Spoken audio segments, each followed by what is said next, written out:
Hello, my name is Safiya Robinson. I'm an author, a storyteller, and a story listener. And if you want to know what a story listener is, I'm going to be telling you more about that shortly.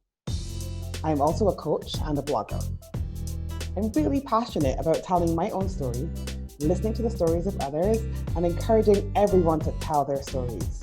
I believe that stories are the connective tissue of humanity, and I started my blog and write books so that I can explore bigger ideas through my own stories and the lessons that I learned. You can read and hear more of my stories on my blog, www.39andcounting.com. I'm going to see if I can put the link below. Today, I'm going to tell you more about the 6 ways we can deepen our relationships through stories.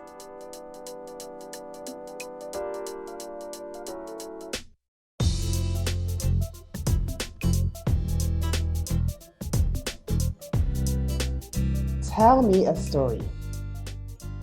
I recently received a challenge to write about something that's important to me as I seek to clarify my message.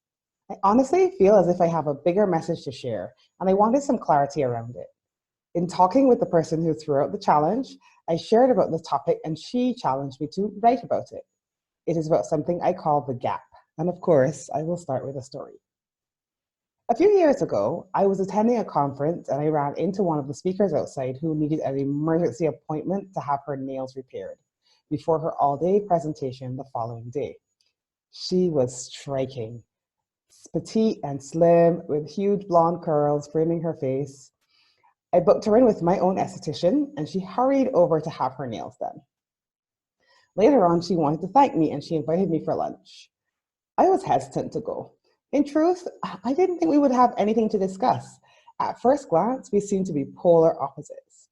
However, I agreed to go, and about 5 minutes into the conversation, she said to me that I reminded her of one of her best friends. She whipped out her phone and showed me a photo, and to my shock, the lady in the photo looked exactly like me. Tall, chocolate, and curvy, everything that she wasn't. Over the last couple of years, she and I became great friends, and we actually have plenty in common.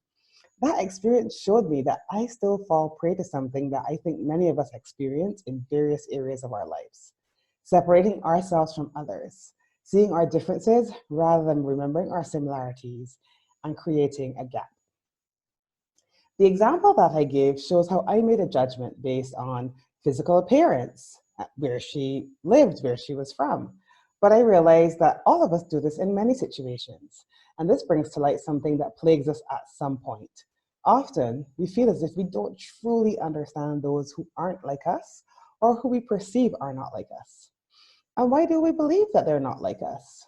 Is it because they look or sound different, are from a different culture, live differently to us or speak a different language, communicate in different ways or see the world differently, have different values, expectations, or experiences? There are so many reasons that we judge people to be different from us. And sometimes that can lead to us making snap judgments, like I did. It can lead us to believe that we don't or can't understand them, or that they don't or can't understand us. And this creates something that I call, and in my mind, I see as the gap. I would describe the gap as the space that comes to exist between two people or two groups of people who view the other as different in some way. And the more we focus on these differences, the larger the gap becomes. I have seen the gap manifest in so many different ways, both in my personal life and in observing life around me. In my own life, it's led me to jump to conclusions. It's made me feel isolated when I have moved to different countries and I felt confronted by unfamiliar faces and rituals. It has made it difficult for me to sometimes connect with clients I work with. I also see on a larger scale in healthcare, it can lead to victim blaming, to services that are not accessed, to programs that are ineffective. It is at the heart of many of the us versus them movements.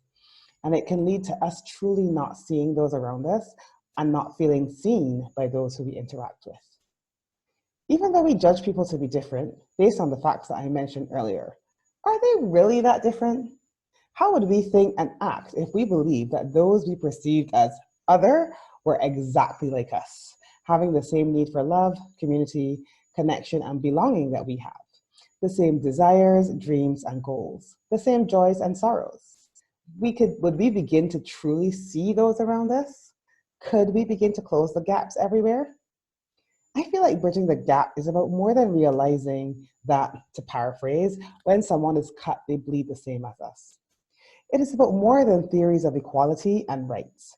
It is about genuinely seeing that the full range of humanity is contained within all of us, even when our experiences and our upbringings cause us to express it differently. For those of us who truly want to close the gaps in their work and in lives, one powerful way that I think we can do that is through stories.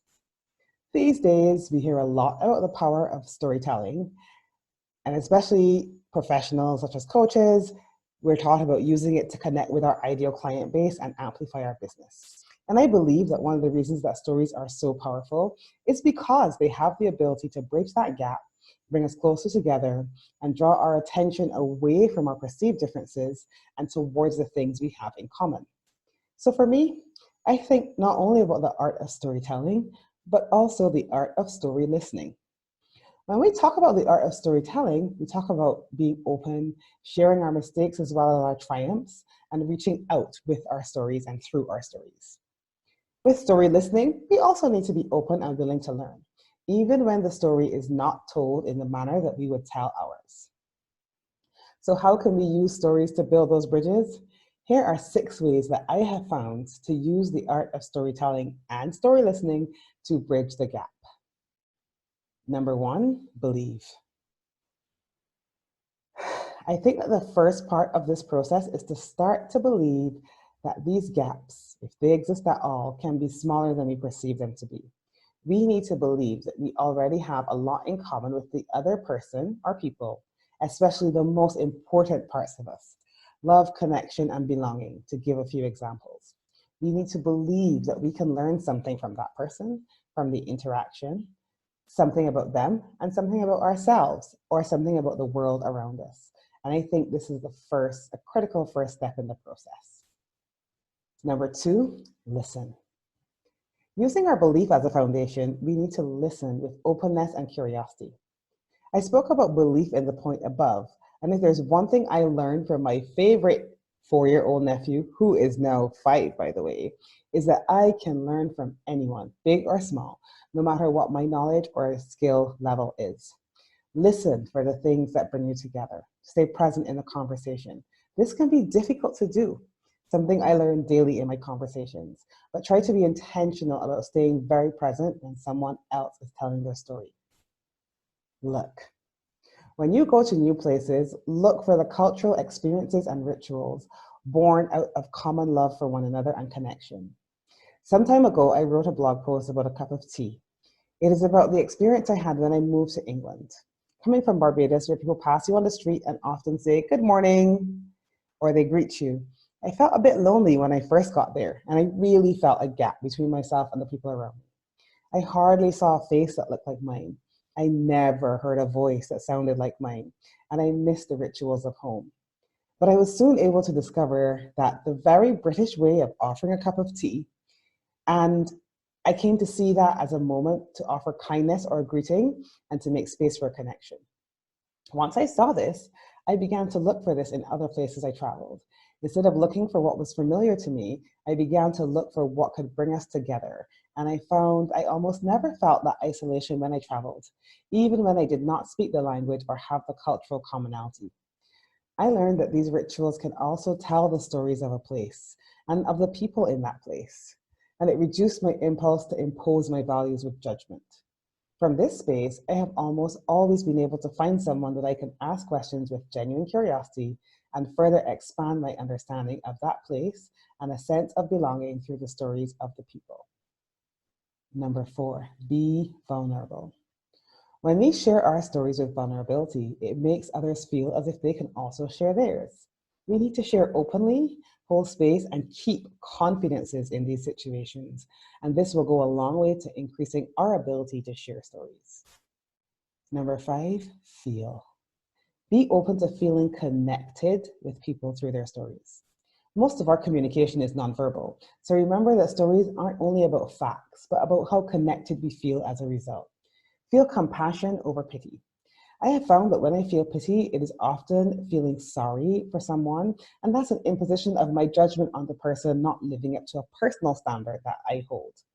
And this can be disempowering to the other person. When I feel compassion, it is about connecting with the other person.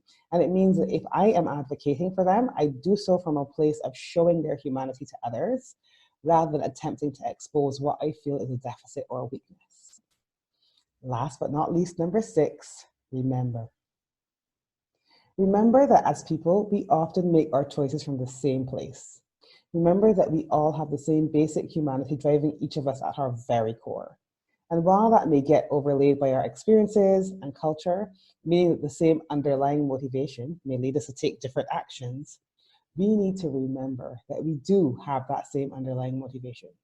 This does not mean that we will agree with the actions that a person took or feel as if we would respond in the same way, but it can hopefully allow us to pause before we judge.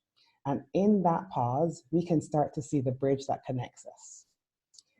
A quote from Dr. Brene Brown: "People are hard to hate up close. Move in."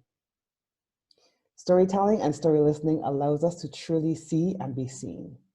It brings us closer. And to quote the fabulous Dr. Brene Brown in her book, Braving the Wilderness, "People are hard to hate up close. Move in." And I will end with another quote from Patty D, the author of 4-Word Self-Help, Simple Wisdom for Complex Lives. She says, "The shortest distance between two people is a story. So go on, close the gap, share a story." And I bring you big love from a small island. Thank you for joining me.